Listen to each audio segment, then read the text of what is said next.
First, congrats on the special. It was amazing. How did it all come together? You know, it wasn't ready. Obviously, I was going to deliver it sometime in November, but ABC, when this happened, said, "Let's get this on the air during this. People could use a bit of magic."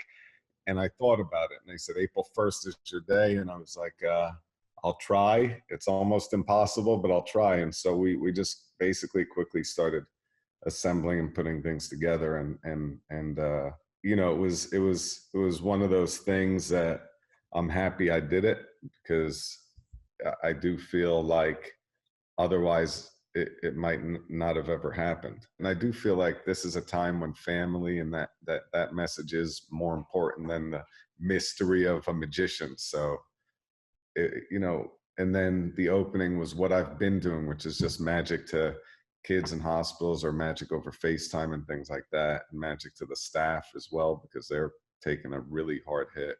No, no. No.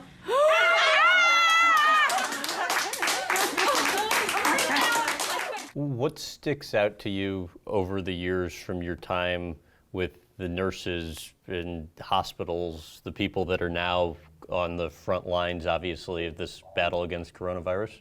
Yeah. So, my best friend since childhood is a cop, and I've been speaking to him every day. And it's, 40% of his department right now is sick, and it's tough, and people are seeing people not making it. There's not enough respirators and things like that. So, I try to give them a little bit of magic if they want, when they have time, just to show that, I do appreciate people appreciate what they're doing. But it's tough out there.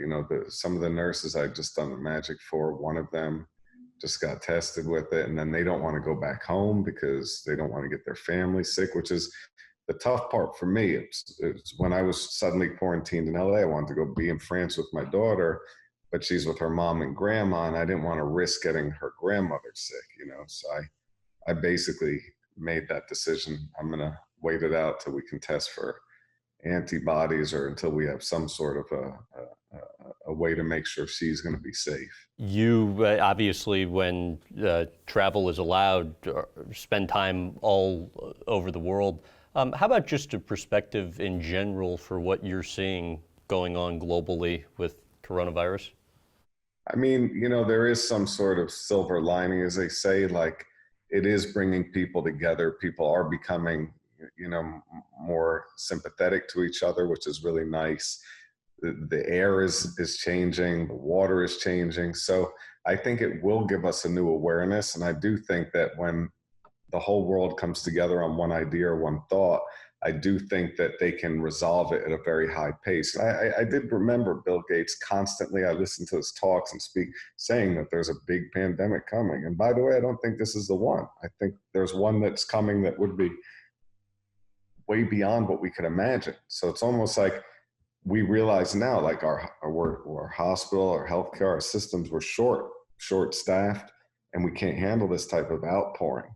So maybe people will prepare better and have better ways to approach this. My only concern right now is, how are we going to connect together and figure out how to move past this so we don't lose lots of lives unnecessarily like we already are. What do you think should be done? I think what people are trying to do, which is slow the spreading of because once again, as everybody knows, the virus is, 25% of the people that have it don't even know. They're asymptomatic, but they're spreading it at such a high rate. And the real problem with that is, like, one of my dear friend's daughter, for example, that has major immune deficiency, she has really a very difficult life the last couple of years. The coronavirus has taken up all the hospitals, all the beds. So now she has a real life-threatening situation, but she can't get into the hospital that she's normally with because of the coronavirus. So, it's not like this is a time to try to fight.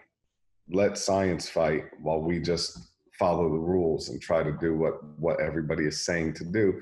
Yeah. I know sports and entertainment are obviously so insignificant relative to everything going on in the world. At the same time, they, I think, probably provide a needed escape amid just tough trying times for everybody. So I want to let you out of here on this one on a lighter note. What do you think of your buddy Tom Brady going to the Bucks? I think Tom Brady is amazing. He's just such a rock solid, amazing person. Whoever he's with, he's going to inspire and bring light to. So that guy is incredible. Just incredible. Thanks for doing this, David. Appreciate you making the time. Thank you.